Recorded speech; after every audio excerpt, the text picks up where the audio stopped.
friend was telling me about a friend of his. A friend of yours was telling about one of his friends? Yeah.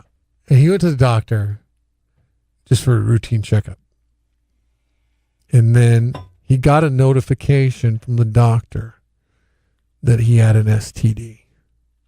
Okay. So like the doctor's office runs the medical, the tests and all that stuff. And they just call him up and they say, you got an STD. And he's like, oh my gosh. Okay.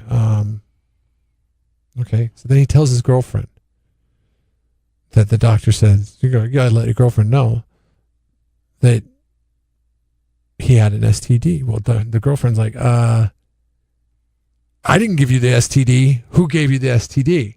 They get in a big fight. She breaks up with him. Well, see, obviously, wait a second. Doctor's office calls back the next day, says, mistake. Clerical error. Sorry.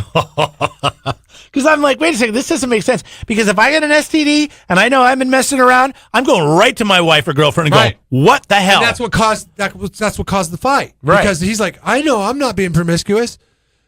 That must mean you're being promiscuous. If you are being promiscuous, you're going to keep your mouth shut. Right. And you're not going to say anything. She's like, you're accusing me? Right. But you're the one with the STD? Wow. And then it was a mistake. And it was a mistake. But can you patch that back up? It all depends on that fight. You'd be like, oh. How nasty did you get? Yeah, I know, exactly. And I'm sure it got pretty nasty to the point where it reached a breakup. You know? I mean, it's like, oh, well, what about that guy at the office? Or what about that girl that I saw you talking to the other day? You're probably sleeping with her. You know? It could be a blessing because say you didn't want to date this girl anymore, Well, and you were kind of thinking about other things, and this is your opportunity. There's a lot of what ifs there, but I would say that. But if you love somebody, you do whatever you can to get them back, I guess. And if this is ruined a relationship for good, how could the person, the guy in this instance, not have any legal recourse towards the doctor's office for giving him misinformation? I don't think you can, because I think that they're protected by certain medical laws to where protected by shady lawyers. Just think about what happens when you go in for a surgery and you end up dying on the table from something else, right? Or something. Unless you can prove that was malpractice or some sort of ignorance, I think you're kind of screwed. But do you think that a clerical error is ignorance? That clerical error is life changing for these two people. Like I had a friend who was diagnosed with cancer. Yeah, I remember your buddy. Yeah. Diagnosed with cancer, went through chemotherapy.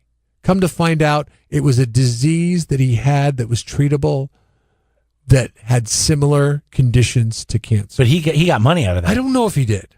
I've never. Why wouldn't you ask him? I don't want to pry into people's financials, because you start asking about the questions about that. Well, what kind of house does he live in?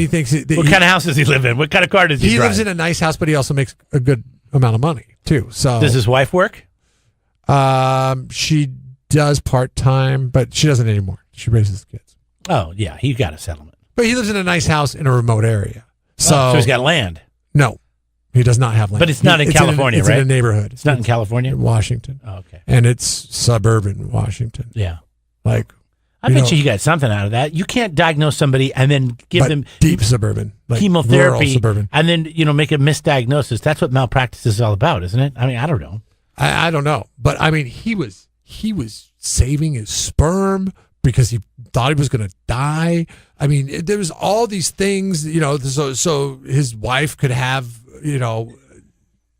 babies after he was gone. Like, he was planning for his death. Yeah, wow. So I got to think that he did get some money from that. Has he changed since this happened?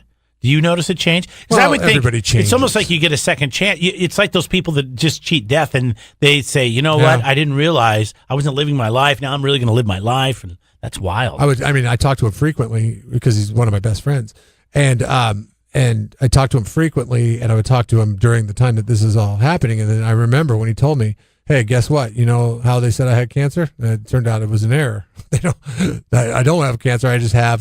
He has some other disease that one of our friends' older brothers had, and it just kind of it's treatable through medication, like through regular medication, and if he doesn't take the medication, it makes him tired all the time. That's it.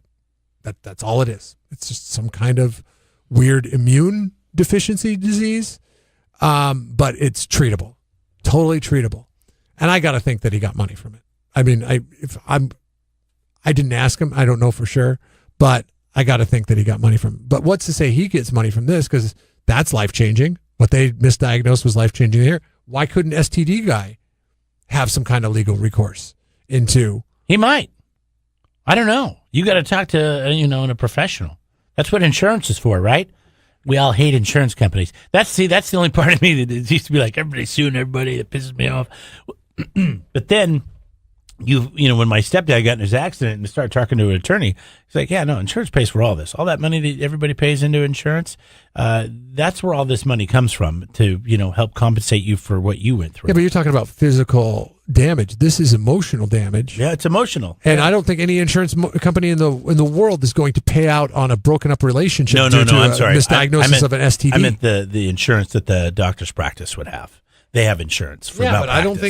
I don't think that insurance company is going to pay out for that. Sure. Emotional scarring. What do they call that? I'm not using but you have to really stretch it. When you get hurt and there's emotional damage or there's physical damage, and then you have the emotion. It's not called emotional. It's called you can't think of it either.